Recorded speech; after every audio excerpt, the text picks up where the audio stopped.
I'm Mike Menke, and I'm a senior engineer with EMC. Today I'm going to be talking to you about the evolution of the all-flash array. And to start, we're going to talk about an article that came out in 2012 by Wikibon that talks about the evolution and the 4 generations of all-flash.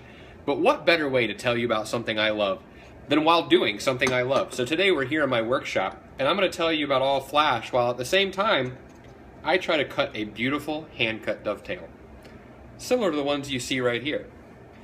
So, generations of flash start with generation 1. So in 2008, EMC was the market leader by putting flash drives into traditional spinning disk storage arrays. And that was great. It was awesome for single-use type scenarios and did good to bring more speed IOPS capability to what was a traditional storage array. But as workloads grew and use cases of these grew, it really became clear that generation 1 wasn't really going to cut it. So generation 2, where you see T-Guile and some of the other competitors, Tentry, etc., coming into the market, is where we really start to see the first entry point into almost all flash, as I'll call it, and that's true hybrid multi-tiering arrays with flash optimization, whether that be read-write caching, memory optimization, or actually writing disk in flash.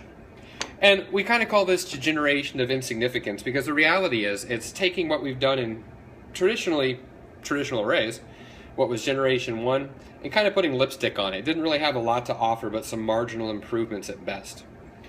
Generation 3, where we see competitors like Pure come into the marketplace, is where we really get the first all-flash array coming to market. And we call this the generation of compromise. So these are truly the first all-flash arrays.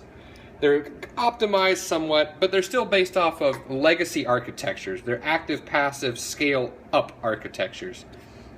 And that leads to what we currently have as generation 4, which is active-active, n-number active controllers and true scale-out architecture.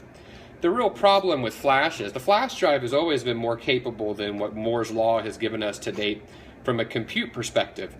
So no matter what we did with these older architectures, you couldn't just get 2 controllers that were actually beefy enough to actually power all the flash disk we were putting behind it.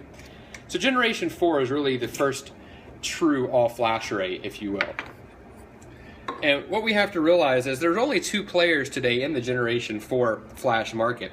EMC was the first to enter with the XtremIO product, followed closely behind by SolidFire. And if you look at what it can do, it is the only platform that's truly built from the ground up for flash, capable of delivering what flash can provide in the way businesses need it. And the last thing to really keep in mind is even when there's other players in the Gen 4 market, we're the only ones who don't do garbage collection. I'm pretty sure that matters somewhere. Anyway, I'm glad you enjoyed our little chat. Sorry I didn't get to finish this dovetail, but unfortunately, there's a lot of concentration, a lot of time that goes into these, but at least you saw me start. Have a good one.